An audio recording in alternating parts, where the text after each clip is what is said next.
Vamos orar, pessoal, para a gente ter esse tempo, tá bom? Senhor, nós te louvamos, te agradecemos, te engrandecemos por tudo que o Senhor tem feito em nosso meio. Nós reconhecemos que nós não merecemos o teu amor, não merecemos o teu cuidado, não merecemos tudo que o Senhor nos dá, todas as bênçãos celestiais nas regiões celestes. Mas, apesar disso, o Senhor nos dá todas essas coisas porque o Senhor nos ama e a gente realmente não sabe por quê. Mas nós somos gratos por isso e a gente ora para que o Senhor nos ajude agora a olhar para a tua palavra e entender o que a tua palavra ensinou para aqueles que leram ela a primeira vez e entender como ela pode ser aplicada para as nossas vidas, Senhor. Eu oro por tudo que a gente tem aqui de computador, de internet, etc., para que tudo funcione muito bem para a tua honra e para a tua glória. É que eu peço essas coisas em nome do teu Filho Jesus. Amém. Muito bom.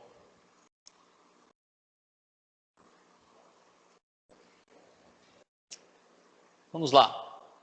Efésios, capítulo 4, versículo 1. Quando nós lemos esse texto, o que a gente está vendo é uma maçaneta de uma porta. É como se você tivesse duas folhas de madeira ou duas folhas de alguma coisa e você tem uma dobradiça que ela muda de direção. É isso que está acontecendo nesse versículo 4, nesse versículo 1 do capítulo 4. Nós começamos a semana passada. Renan, preciso de um auxílio aqui para colocar lá. Ótimo. Nós começamos na semana passada vendo essa divisão do livro de Efésios. Ele começa o livro com uma série de informações. Eu não quero usar o termo teoria, mas ele começa com uma série de informações importantes, de verdades importantes a respeito de Deus, a respeito de nós mesmos, a respeito da obra de Cristo, a respeito do seu corpo. E ele chega nesse momento e ele muda de direção. E ele vai começar a falar agora de como é que essas coisas têm efeito na nossa vida prática. Versículo 1 diz: como prisioneiro de Cristo, ou prisioneiro no Senhor, rogo-lhes que vivam de maneira digna da vocação que receberam. E o que nós vamos ver aqui, amados, é que aqueles que estão em Cristo, lembra? Primeira metade do livro, aqueles que estão em Cristo, devem responder ao chamado de viver uma vida apropriada para Cristo. Literalmente o que a gente vê nesse ponto é que em Cristo vira para Cristo. E eu queria que você memorizasse esse movimento. Em Cristo, como se você colocasse a sua vida numa caixa, que é Cristo. Em Cristo.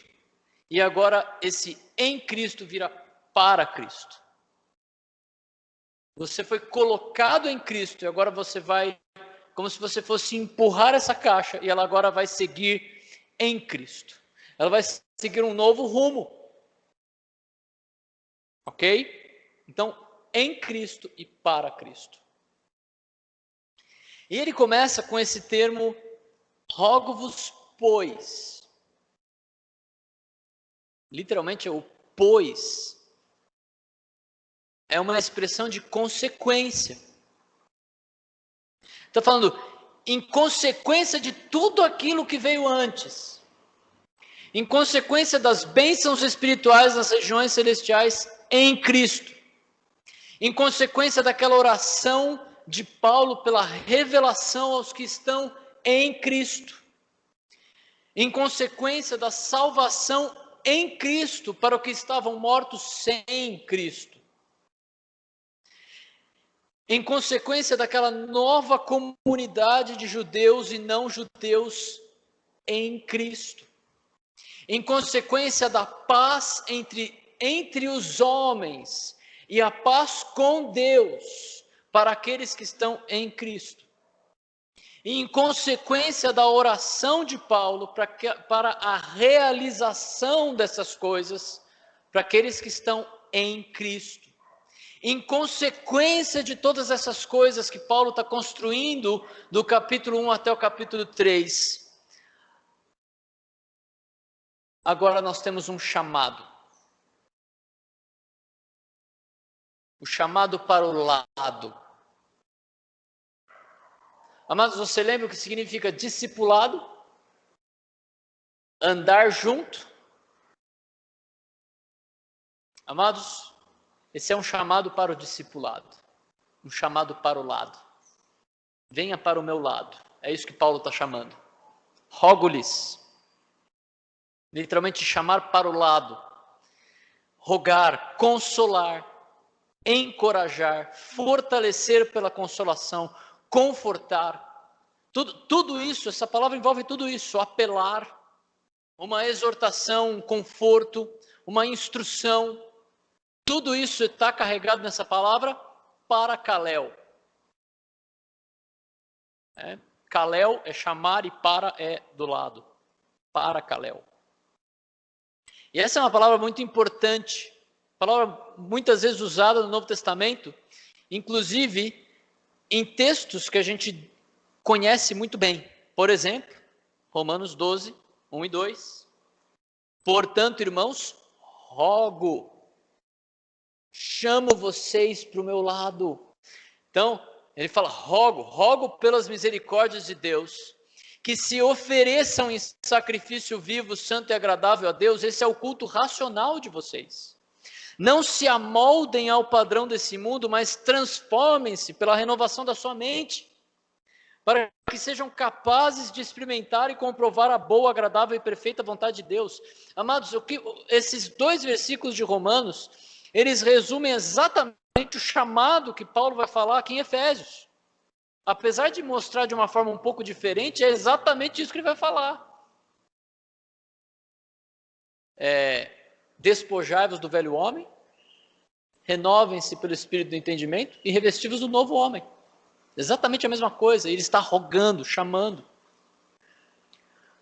Para aquele que está andando desatento ou está andando em pecado, essa palavra paracaléu é o chamado para o lado, para andar junto, um clamor ao arrependimento. Arrependa-se. É exatamente isso que Paulo vai fazer depois. Aquele que roube, não roube mais. Arrependa-se. Filipenses 4:2 fala: o que eu rogo a Evódia e também a Sintique é que vivam em harmonia no Senhor. Exatamente o que nós já lemos esse texto, já estudamos esse texto. Que Paulo estava fazendo exatamente a mesma coisa. Eu rogo, eu chamo para o lado, eu convoco para que Evódia e Sintique vivam em harmonia, se arrependam, acertem o relacionamento. Para aquele que é novo na fé, paracaléu é um chamado para perseverança. Atos 11, 21 a 23, olha que interessante. A mão do Senhor estava com eles, e muitos creram e se converteram no Senhor. Notícias desse fato chegaram ao ouvido da igreja em Jerusalém, e eles enviaram Barnabé a Antioquia. Este ali estando, e vendo a graça de Deus, ficou alegre e os animou, os chamou para o lado, os encorajou a permanecer firmes no Senhor de todo o coração. Paracaléu. Ele estava incentivando aqueles irmãos, novos convertidos, a perseverarem na fé. Para aquele que está triste e desanimado, paracaléu é encorajamento, consolo. Jesus fala, bem-aventurados os que choram, pois serão consolados. Serão chamados para o lado, serão colocados ao lado para cuidado. Mesma palavra. Em Colossenses 2, 1 a 2, mesma coisa. Quero que vocês saibam quanto estou lutando por vocês, pelos que estão em Laodiceia, e por todos que ainda não me conhecem pessoalmente. Esforço-me para que eles sejam fortalecidos em seu coração, estejam unidos em amor e alcancem toda a riqueza e o pleno entendimento a fim de conhecerem plenamente o mistério de Deus, a saber, Cristo. Amados, paracaléu é consolo e fortalecimento, encorajamento. Além disso, para aquele que está atribulado, para aquele que está cercado de adversidades e sofrimento, paracaléu é um chamado de ajuda. Atos 16, 9, uma experiência que Paulo teve, né? Ele fala, durante a noite, Paulo teve uma visão, na qual um homem da Macedônia estava em pé e lhe suplicava, passe à Macedônia e ajude-nos. Ele suplicava, ele chamava, era um pedido de ajuda.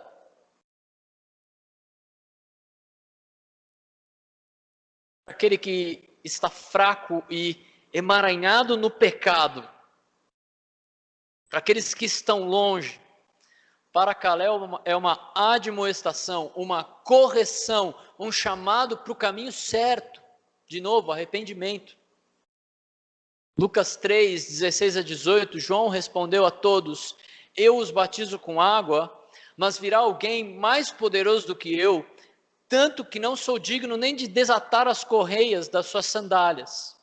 Ele os batizará com o Espírito Santo e com fogo. Ele traz a pá em sua mão, a fim de limpar a sua eira e juntar o trigo em seu celeiro, mas queimará a palha com fogo que nunca se apaga. Batismo com fogo aqui não é uma coisa boa, tá, amados? Só para deixar claro. E com muitas outras palavras, João exortava o povo e lhes pregava as boas novas. João estava chamando aquele povo ao arrependimento. O batismo de João era um batismo de arrependimento, era como a pessoa demonstrava publicamente que ele estava arrependido. E para todos nós, para todas as circunstâncias, paracaléu é um chamado ao discipulado, um chamado para andar juntos, ensinando, aprendendo, mostrando a verdade através das Escrituras. Percebe, amados, que quando a gente fica batendo esse martelo do discipulado, andar junto, conviver. Eu não estou inventando isso, amados. Se você não concorda com isso, você não tem um problema comigo. Você tem um problema com a Bíblia. Porque em todo lugar que a gente olha discipulado. Conviver, andar junto. Aqueles que estão em Cristo devem responder ao chamado de viver uma vida apropriada para Cristo. E o que nós vemos aqui também é um chamado confortador e animador de alguém que tinha tudo para estar desanimado. Paulo começa como prisioneiro no Senhor. Interessante, né? Que ele usa aqui, ele se refere a ele mesmo como um prisioneiro, bem dizer, ele está falando, um prisioneiro em Cristo. Assim como nós estamos em Cristo, ele é um prisioneiro no Senhor.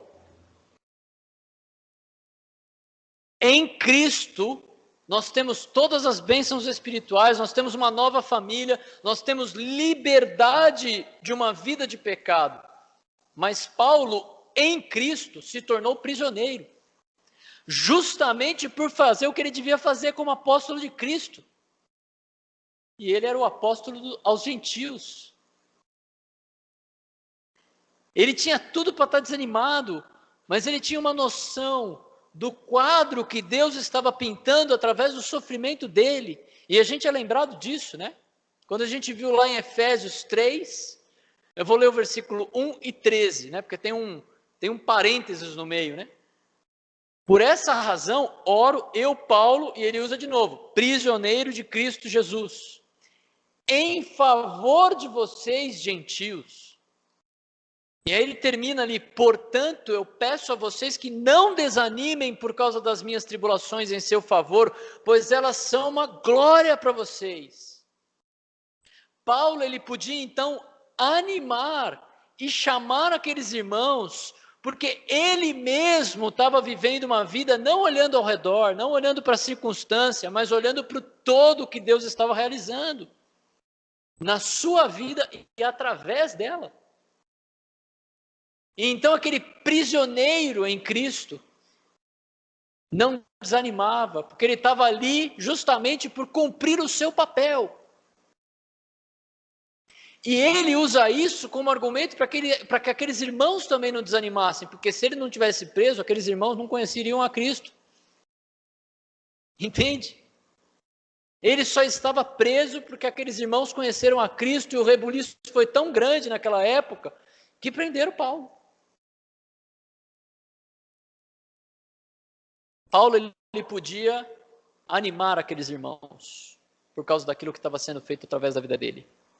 Paulo ele também menciona novamente as suas cadeias, lembrando aqueles irmãos, de novo, que aquelas cadeias, que ele só estava naquela situação justamente por cumprir o seu papel, de trazer o mistério que estava oculto aos gentios. E Paulo, então, ele demonstra que ele estava seguindo o próprio Senhor Jesus, o próprio chamado do Senhor Jesus, ali em Lucas 9, 23 a 25. Jesus dizia a todos: se alguém quiser acompanhar-me, negue-se a si mesmo, tome diariamente a sua cruz e siga-me. Pois quem quiser salvar a sua vida, a perderá. Mas quem perder a sua vida por minha causa, este a salvará. Pois que adianta o homem ganhar o mundo inteiro e perder-se ou destruir a si mesmo? Amados, Paulo ele não estava preocupado. Cuidado com o que eu vou falar, tá bom? Eu quero tentar aplicar isso para a nossa realidade. Ele não estava preocupado se ele conseguia sentar para assistir televisão de vez em quando. Ele não estava preocupado se ele estava conseguindo maratonar a série que está na moda. Ele não estava preocupado se ele estava tendo tempo, se ele estava conseguindo fazer a dieta que ele precisava fazer, os alimentos que ele precisa. Ele não estava preocupado com essas coisas, amados. E eu não estou falando que essas coisas são ruins, ok? Mas eu estou falando que elas devem ter o devido lugar. Elas devem ter a devida prioridade, ou não, nas nossas vidas. Nós vamos ver isso nos textos aqui mais para frente, né? Não viver como necios, mas como sábios. Isso tem a ver com isso. Remir o tempo, porque os dias são maus. Paulo ele mantinha o seu pensamento não no que era imediato, mas no futuro, no todo. Mateus 5, 10 a 12 diz: bem-aventurados os perseguidos por causa da justiça, pois deles é o reino dos céus. Bem-aventurados são vocês quando por minha causa os insultarem, os perseguirem e levantarem todo tipo de calúnia contra vocês. Alegrem-se e regozijem-se, porque é grande a sua recompensa nos céus. Pois da mesma forma que perseguiram os profetas que viveram, pois da mesma forma perseguiram os profetas que viveram antes de vocês. Paulo estava simplesmente vivendo isso na própria vida. E vendo isso com total naturalidade, amados. E eu não estou falando isso como se fosse alguma coisa fácil. Quando nós estávamos preocupados com proibição de culto, se isso é perseguição, se isso não é perseguição, eu estava pensando nisso. E agora? Se tiver que morrer agora? Se tiver que ser preso agora? Vamos praticar. Paulo, prisioneiro em Cristo, estava chamando os cristãos de Efésios para viverem para Cristo, de acordo com o chamado que eles tinham recebido, que era o chamado de uma vida digna do chamado. Ele fala: vivam de maneira digna da vocação que receberam. Literalmente o que ele diz aqui é: digno caminhar do chamado a que foram chamados. Resumindo, o que Paulo está falando nesse texto é que o chamado de Paulo, ele começa: rogo-vos. Quem está rogando? Eu, o prisioneiro em Cristo. É o chamado de Paulo ao chamado de Deus dos chamados em Cristo. Vocês lembram quando a gente leu aquele texto, Vivendo na Palavra? Ele fala uma coisa sobre repetição de palavras, não fala? É importante a gente verificar isso. Amados, em um versículo ele usa 3 vezes essa palavra, chamados. E ele nos chama para o chamado de Deus de uma vida digna. De uma vida apropriada, de uma vida conveniente, uma vida que ela pode ser comparada com algo, uma vida que tem o peso de outra coisa de valor semelhante. Olha que interessante essa palavra. Você já viu uma balança? Acho que todos aqui viram uma balança. Os nossos filhos vão ter mais dificuldade de ver isso. Você põe o peso de um lado, bum, o pratinho cai, não cai? O que você tem que pôr do outro lado? Um peso igual, para equilibrar a balança. É isso que ele está falando.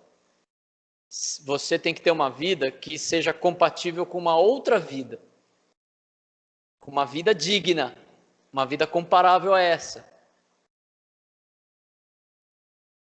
Poxa, que vida é essa? Que Paulo está comparando. Qual é a vida que nós podemos olhar e falar assim, aquela vida tem o peso que eu preciso ter?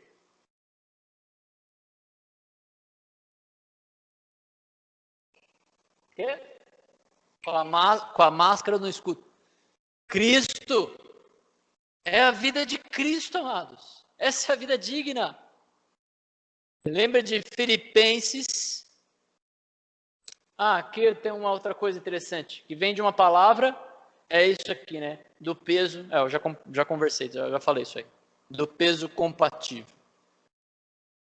Olha Filipenses 1, 27 a 30. Não importa o que aconteça, exerçam a sua cidadania de maneira digna do Evangelho de Cristo, para que assim, quer eu vá e os veja, quer apenas ouça a seu respeito, em minha ausência, fique eu sabendo que vocês permaneceram firmes num só espírito, lutando unânimes pela fé evangélica. Veja, ele fala de unidade aqui também, a gente também vai falar de unidade, ali em Efésios, sem de forma alguma deixar-se intimidar por aqueles que se opõem a vocês.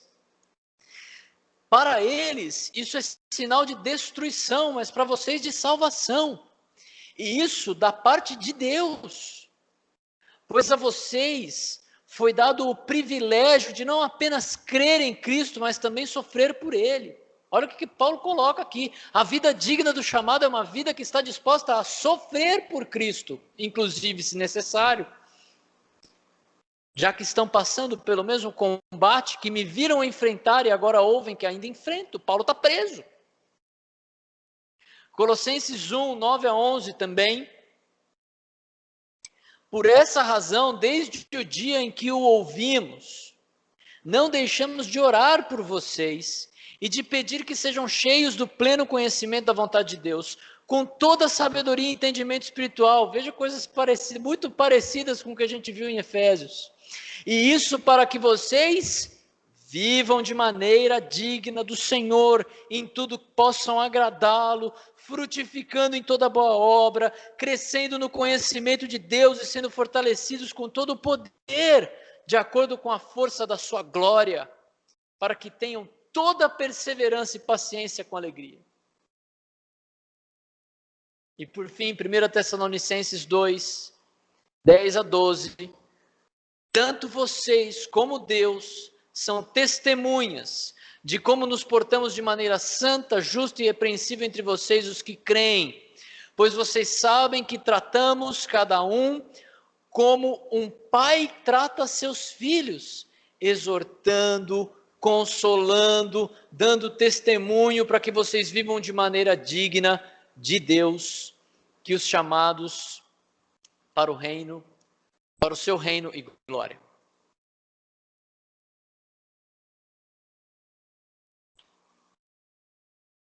Amados, a vida digna do chamado, que é o nosso tema desse ano, é essa maneira de viver que é resultado de estarmos em Cristo. e é a vida do próprio Cristo. É Cristo vivendo em nós. Vejam, interessante, muitos elementos comuns que a gente está vendo, uma vida digna, o evangelho, a perseverança, o fortalecimento, a salvação, o conhecimento de Deus e da sua vontade, elementos que caminham junto nesse processo digno, nessa vida digna.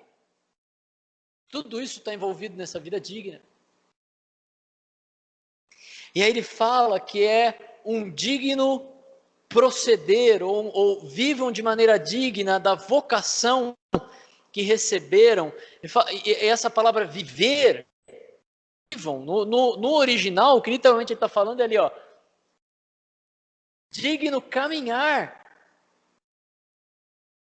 Paulo está falando assim, ó, que vocês caminhem de forma digna.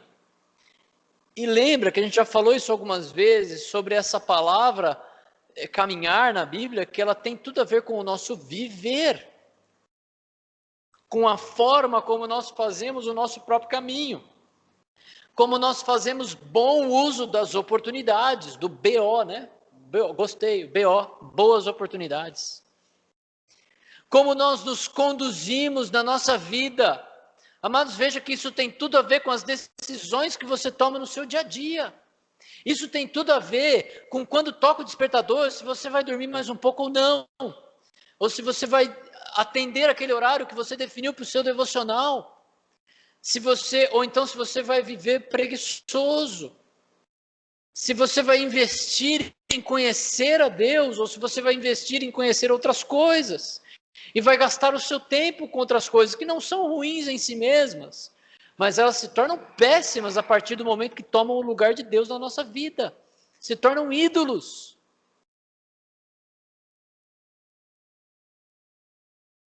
Romanos 6,4 diz: portanto, fomos sepultados com ele na morte por meio do batismo, a fim de que, assim como Cristo foi ressuscitado dos mortos mediante a glória do Pai, também nós vivamos em novidade de vida, mesma palavra, para que nós caminhemos em novidade de vida.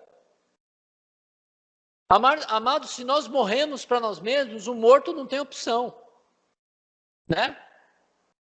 Mas então nós somos ressuscitados em Cristo, que outra opção nós temos, a não ser fazer aquilo que é a vontade de Cristo. E abrir mão de qualquer coisa que esteja te impedindo de fazer isso.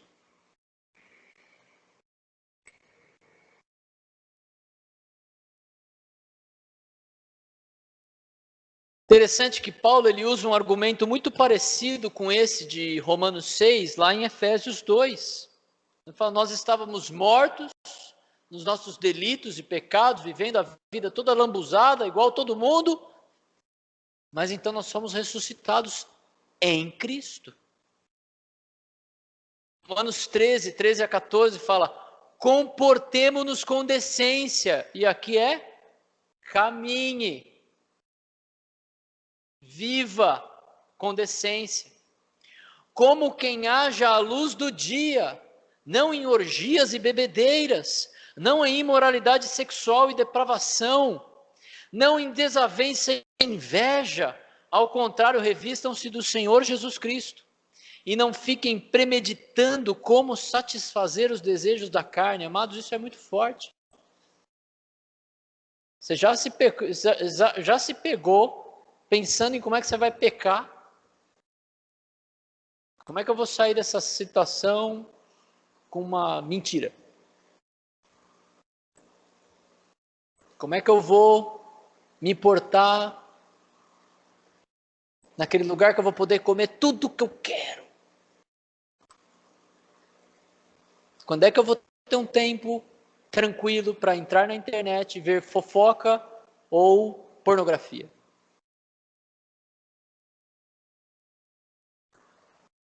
Amados, a vida digna do chamado tem tudo a ver com as decisões que nós tomamos no nosso dia a dia. Novamente, muitos elementos que ele usa nesse texto estão na carta dos Efésios, os ensinos que a gente vai ver, né? O que nós não devemos fazer, e o que nós devemos rejeitar, o procedimento comum do mundo, e sendo chamados para nos revestirmos com Jesus Cristo. O que Efésios vai chamar de nos revestir do novo homem. Gálatas 5,16, por fim, por isso digo, vivam pelo Espírito e de modo nenhum satisfarão os desejos da carne. Esse texto também acrescenta o caminhar num aspecto espiritual, andar no Espírito. Um andar sobrenatural, não apenas um viver terreno, mas a vida sobrenatural do cristão. Aquela vida que tem que dar um nó na cabeça do descrente que olha e fala assim, como é que esse cara consegue viver desse jeito? Eu quero isso, mas eu não quero isso. Isso é tudo que eu quero, mas eu não quero. Por quê? Porque é sobrenatural. É Deus que promove. Amém? E ele termina então falando do que foram chamados. Vocês foram chamados. A vida a qual vocês foram chamados. De novo, ele usa a palavra agora, kalel, chamar. Essa palavra, ela é uma parte daquela palavra parakalel, rógulis, que é usado no início do versículo. E por isso, novamente, esse texto é o chamado de Paulo ao chamado de Deus dos chamados em Cristo. O chamado do crente é um chamado de Deus. Para os pecadores que reconhecem que precisam de um Salvador, Mateus 2,17, Jesus fala, ouvindo isso, Jesus lhes disse, não são os que têm saúde que precisam de médicos, mas sim os doentes. Eu vim para chamar, eu não vim, obrigado, para testar, para ver se está prestando atenção. Jesus não veio falar com quem se acha justo. Ele veio justamente chamar, kalel, pecadores. Romanos 8 também fala de pecadores predestinados a serem como Jesus. Romanos 8, 28 a 30 fala, sabemos que Deus age em todas as coisas para o bem daqueles que o amam, dos que foram chamados de acordo com o seu propósito, pois aqueles que de antemão conheceu também os predestinou para serem conformes à imagem do seu Filho, vida digna do chamado. A imagem do seu Filho, a fim de que ele seja o primogênito entre muitos irmãos, ele é o nosso irmão mais velho. E aos que predestinou também, chamou, kalel. E aos que chamou também justificou, tornou justos, e aos que justificou, glorificou.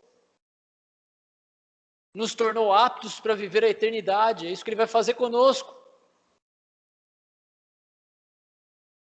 E também um chamado para pecadores que sejam transformados e santificados. 1 Tessalonicenses 4,7, Deus não nos chamou para a impureza, mas para a santidade.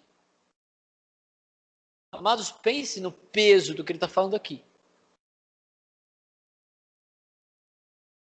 Lembra que eu já usei a ilustração do lençol branco da dona Lindaura, que ela colocava no quintal ali e falava para o William, para o Ellen, para a Jaque.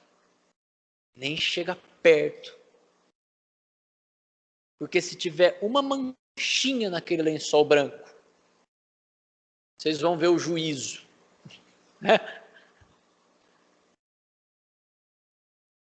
Amados, ele está falando de qualquer impureza aqui.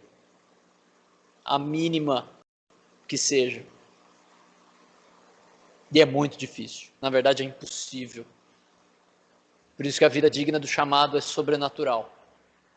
E nós vamos falhar. Mas quando nós falharmos, se confessarmos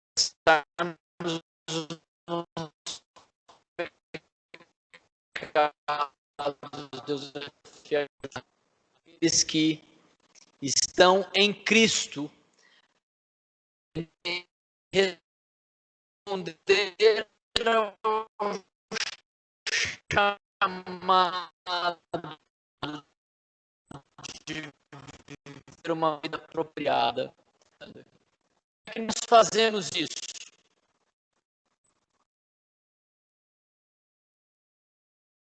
Através da unidade na vida digna do corpo de Cristo. Lembra como semana passada as divisões aqui? Nós estamos aqui, a vida do chamado, vida digna do chamado. Como é que ele acontece? Através da unidade e diversidade na vida digna do corpo de Cristo. Através da vida digna dos filhos da luz. Através de uma vida digna em comunidade. E através de uma vida em meio a conflitos espirituais. De uma rua muito grande, mas tem um carro na porta do estacionamento. Amados, o problema não é o carro, isso é uma guerra. Isso é uma guerra espiritual que nós estamos vivendo. E esse tipo de coisa nos lembra disso. Amém? Estamos vivendo uma guerra espiritual.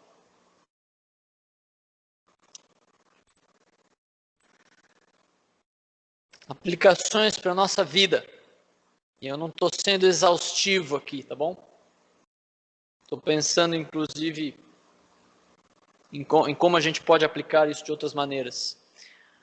A vida que você vive, e você precisa responder com honor, amados. A vida que você vive reflete o chamado que você recebe de ser como Jesus.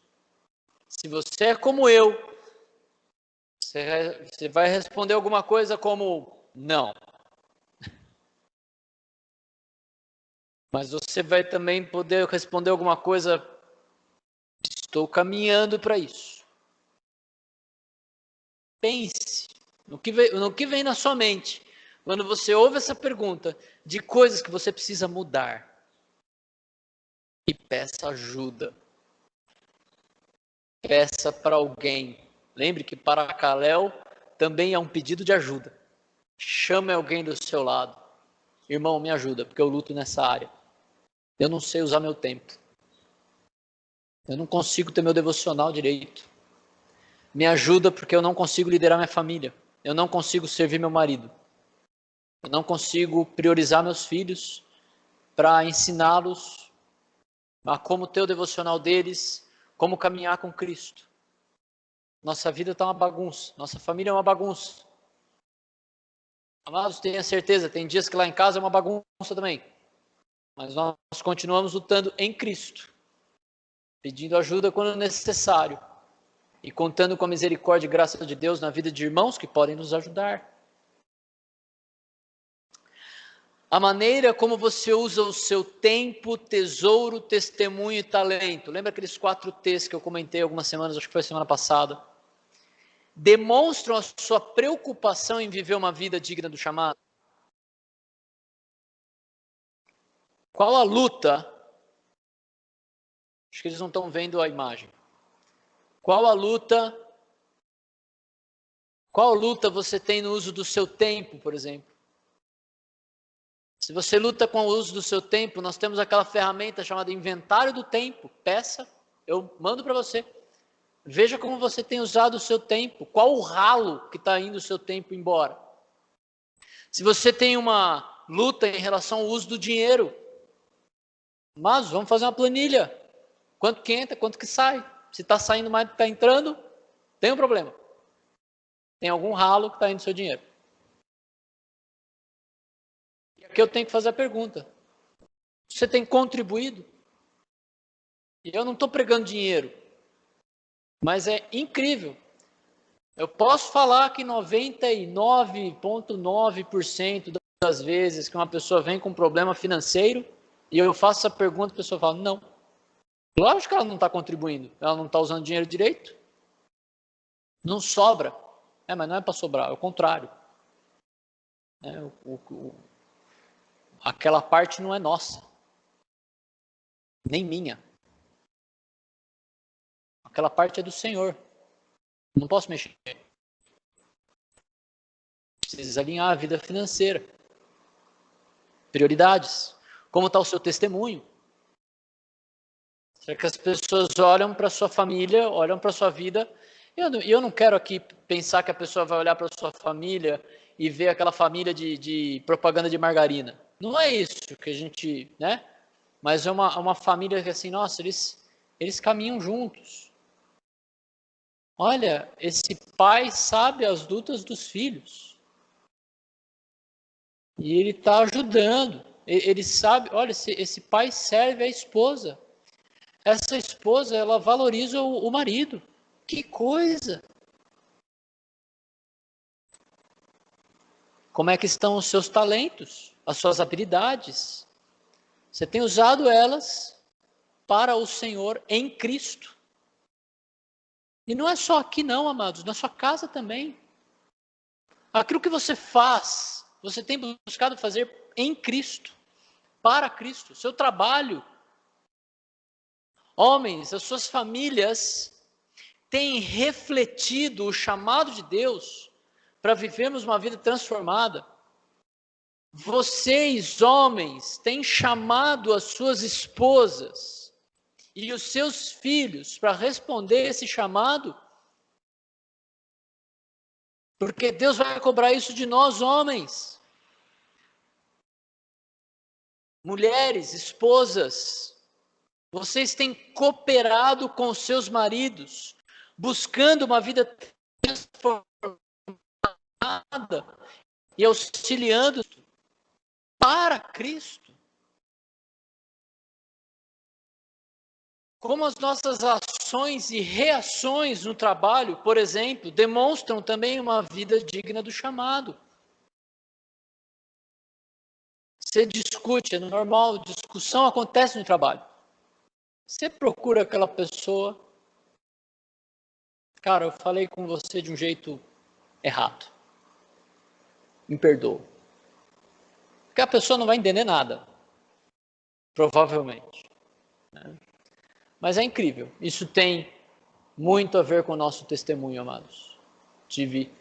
Acreditem em mim, tive várias oportunidades no trabalho de fazer isso. Várias. De ter que chamar uma turma inteira que estava numa sala e falar assim, pessoal, eu queria pedir perdão por como eu falei com a pessoa aqui. Eu pequei contra ele. Não, mas não. Pequei contra ele.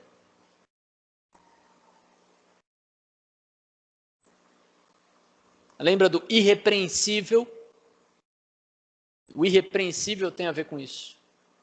Ninguém pode chegar e falar que eu não lidei com aquela situação. Eu pequei, mas eu lidei com aquilo. Não deixei o tempo nunca vai resolver, amados. Como aquilo que você expõe nas redes sociais. Isso é incrível, né, amados? A rede social parece que é uma vida paralela, onde o cristão não precisa viver a vida cristã. Então lá ele pode xingar todo mundo que ele não conhece, ele xinga e sai fora, ele pode descascar uma pessoa ali e acabar com ela, porque afinal ele está na rede social, é para isso mesmo, é para promover discussão, certo? Agora, será que a sua rede social, aquilo que você posta, curte, compartilha e comenta, e como você comenta também, revela alguém que está vivendo a maneira digna do chamado?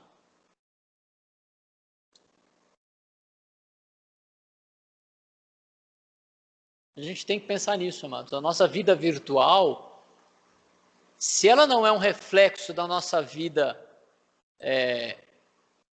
presencial, vamos dizer assim, então você está vivendo uma vida dupla. E uma vida dupla, ela é condenada na Bíblia. A pessoa de ânimo dobre, com mente dividida. Aí dá a impressão de que você tem uma... Isso, o Augusto está fazendo o negócio da máscara, né?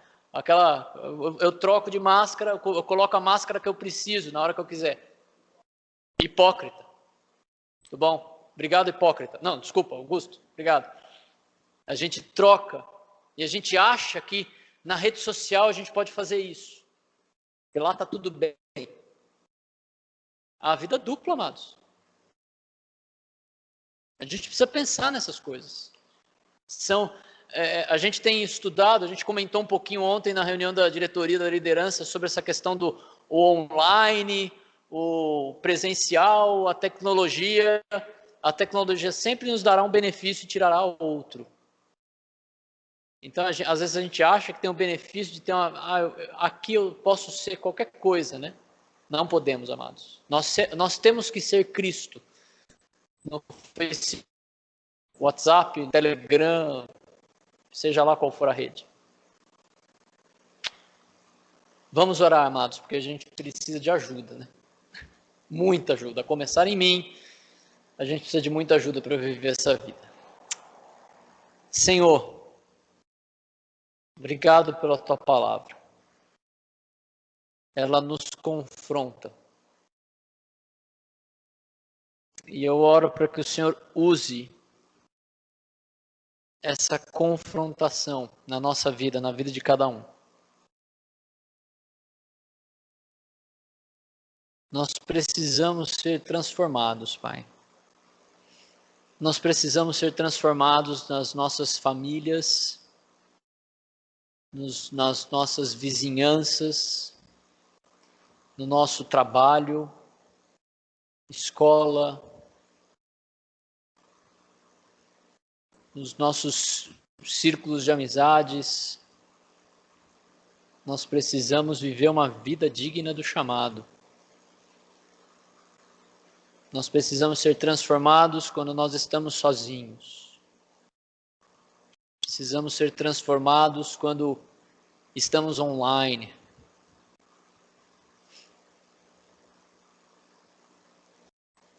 Nos ensina, Deus, com a tua graça, com a tua misericórdia, pela tua palavra, a viver essa vida digna do chamado.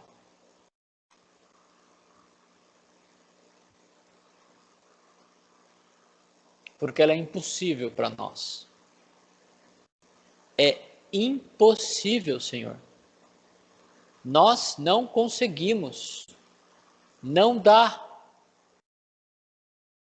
Mas a tua palavra disse também que para o Senhor tudo é possível. A tua palavra diz que o Senhor promove o querer e o realizar.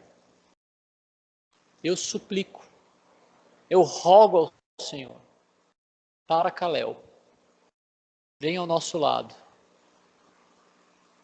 e promova esse querer nas coisas que nós não queremos mudar. Promova esse realizar, uma vez que o Senhor mude, ajude a gente a mudar de ideia.